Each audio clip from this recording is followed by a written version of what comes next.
জামানা কদিমের কথা ছিল যখন বাগদাদ আলোর শহর বলা হতো। এটা সেই সময় ছিল যখন সত্যিকারের আল্লাহর অলি এবং দরবেশ শহরের গলিকুচিতে সম্মানের সাথে স্মরণ করা হতো। সেই দিনগুলোতে বাগদাদের বাইরের অংশে একজন সুফি দরবেশ থাকত, যার নাম ছিল হজরত বশিরউদ্দিন। লোকেরা তাকে বশির বাবা বলে ডাকত। তার চোখে একটা নূর ছিল, তার কথায় শান্তি এবং তার স্বভাবে আল্লাহর তাওহীদের ঝলক পাওয়া যেত। বশির বাবার আস্তানা ছিল একটা সাধারণ ঝুপড়ি, যা গাছপালায় ঘেরা একটা মাঠে তৈরি ছিল। তিনি না দুনিয়ার লোভে ছিলেন, না কোনো খ্যাতির তালাশে। প্রতিদিন সকাল সকাল দূর দূরান্ত থেকে লোকেরা তার খেদমতে আসত, নিজেদের সমস্যা বলতো এবং স্বস্তি পেত। একদিন যখন আবহাওয়া কিছুটা ঠান্ডা হয়ে গিয়েছিল এবং হাওয়ায় একটা অদ্ভুত নরম ছিল, তখনই তিনজন মুসাফির বাগদাদের মাটিতে প্রবেশ করল। এই তিনজনের স্বভাব ছিল ভিন্ন ভিন্ন, কিন্তু তারা একই মঞ্জিলের তালাশে ছিল।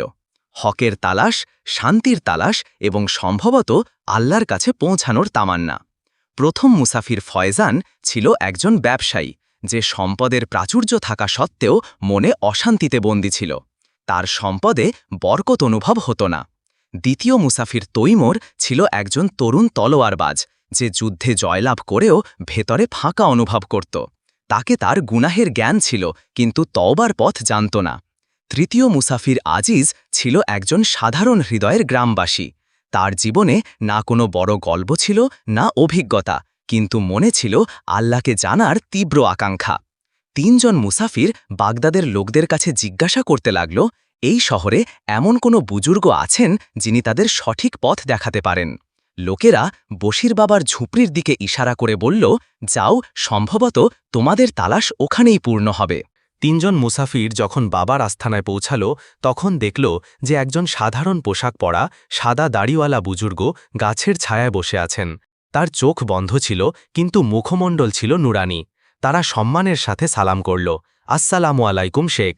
বাবা চোখ খুললেন এবং মুচকি হেসে উত্তর দিলেন, ওয়ালাইকুম আসসালাম বেটারা, এসো, বসো।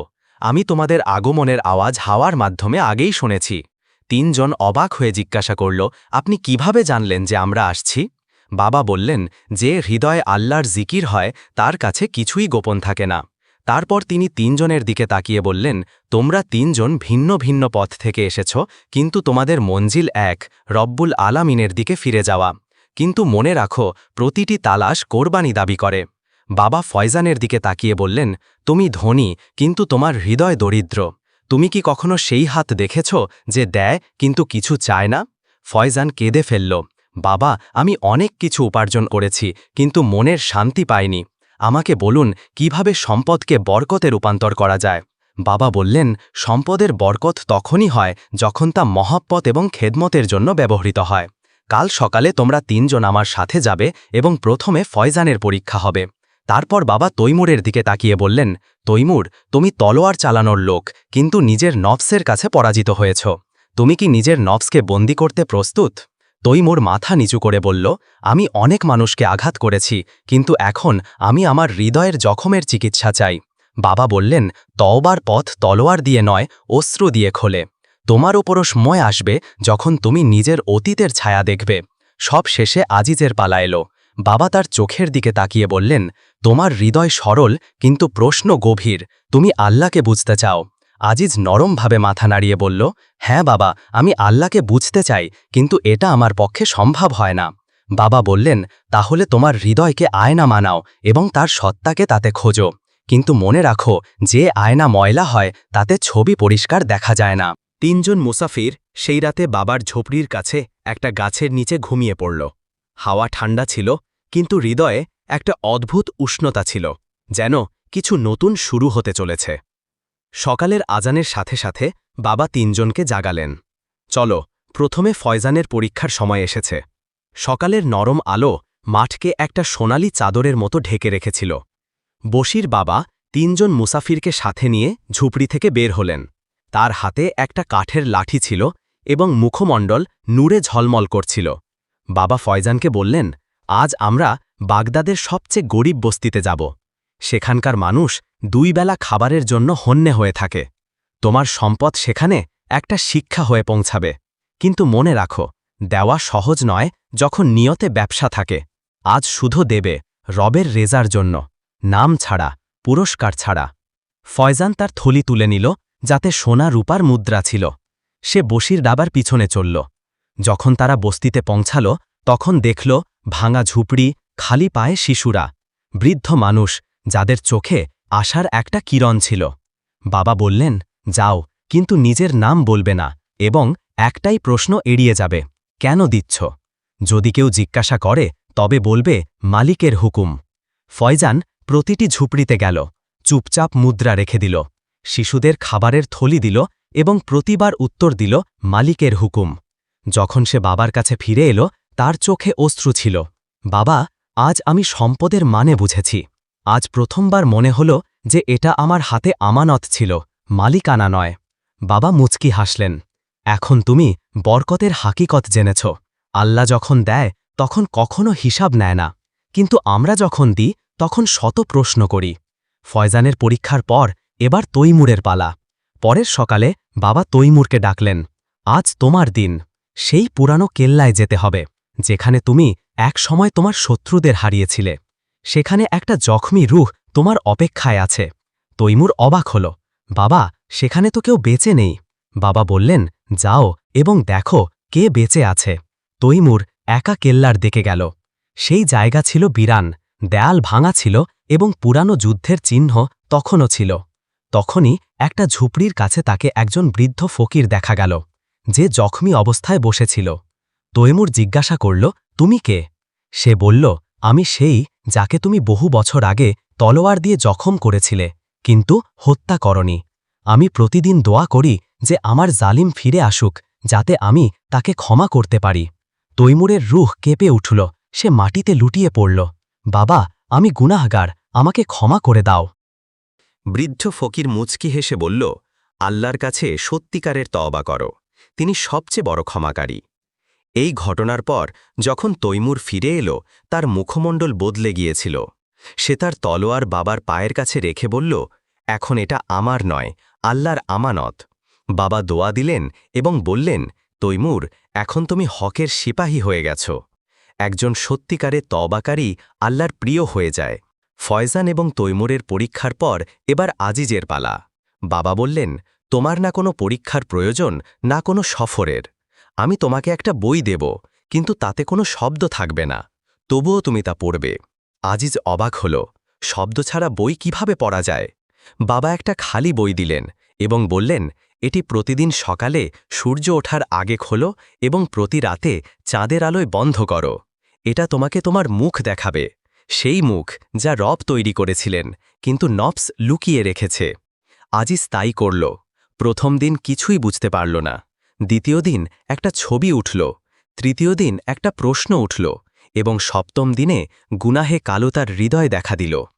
তারপর এক রাতে সে বাবাকে বলল, বাবা, এখন আমি আল্লাহর ঝলক দেখতে পাই, প্রতিটি গাছে, প্রতিটি মানুষে, প্রতিটি শ্বাসে।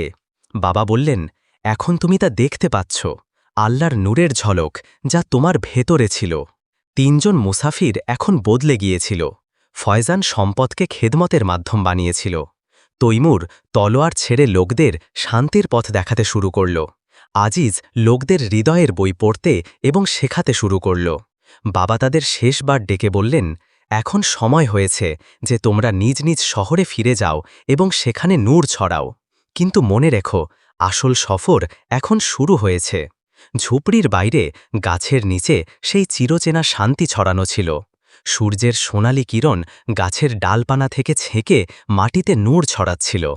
বাবা বশির তিনজন মুসাফিরের দিকে তাকিয়েছিলেন, যাদের মুখ এখন আর আগের মতো ছিল না। সেই চোখ যেখানে একসময় প্রশ্ন ছিল, এখন উত্তর হয়ে গিয়েছিল।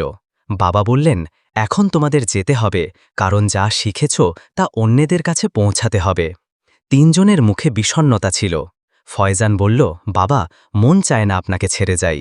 বাবা মুচকি হেসে বললেন, আমার সুরত ছেড়ে যেতে পারো, কিন্তু আমার সিরত নিয়ে যাও। আমার কথাগুলোকে তোমার আমলে জিন্দা রাখো, তাহলে আমি সর্বত্র তোমার সাথে থাকব। বাবার এই উপদেশ শুনে তিনজন নিজ নিজ শহরের দিকে রওনা হল। ফয়জান তার শহরে ফিরে গেল। সে তার কুঠিকে একটা দরগাহে রূপান্তরিত করল, যেখানে ক্ষুধার্তদের খাবার এতিমদের আশ্রয় এবং তালাশকারীদের সম্পদ নয়, দোয়া দেওয়া হতো। এখন সে তার নামে নয়, বাবা ফয়েজ নামে পরিচিত হতে লাগল। তার দর থেকে প্রতিটি ধর্ম, প্রতিটি শ্রেণী, প্রতিটি জাতির মানুষ বিনা দ্বিধায় যাতায়াত করত। একদিন একজন ব্যবসায়ী এসে জিজ্ঞাসা করল, তুমি তোমার সম্পদের কি করলে?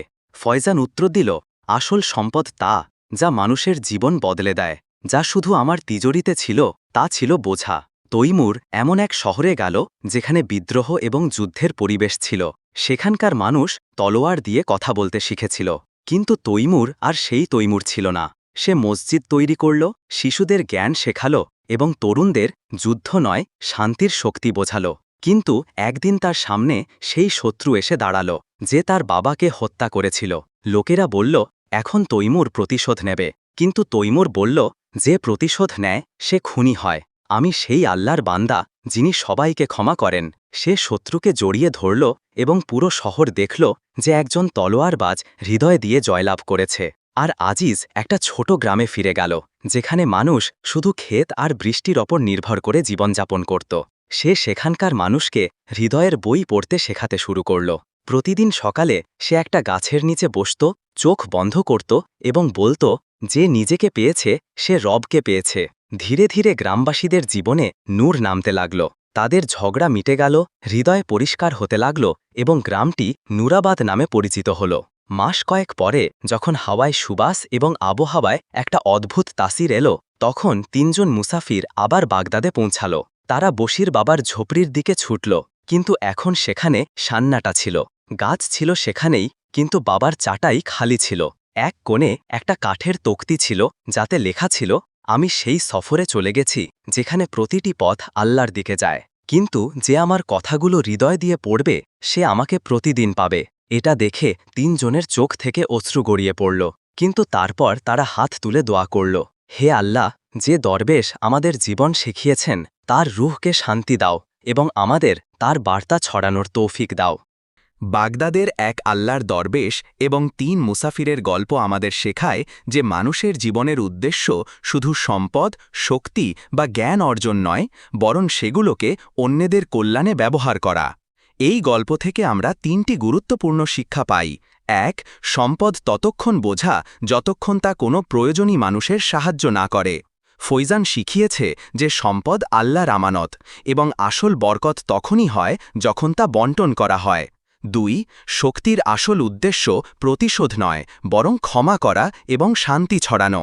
তৈমুর আমাদের শিখিয়েছে যে তলোয়ার ছেড়ে হৃদয় জয় করাই আসল বাহাদুরি। ৩. জ্ঞান তাই যা মানুষকে তার রব, তার নিজের এবং তার সত্যের সাথে পরিচয় করায়। আজিজের তালাশ বলে যে রুহানি সফর নিজের ভেতর থেকে শুরু হয়। যদি আপনাদের আমাদের এই গল্প ভালো লেগে থাকে তবে ভিডিওটি লাইক করুন, শেয়ার করুন এবং কমেন্টে আপনার মতামত জানান যে আপনারা এই গল্পটি কেমন পেলেন, কারণ আপনাদের মতামত আমাদের জন্য খুবই গুরুত্বপূর্ণ।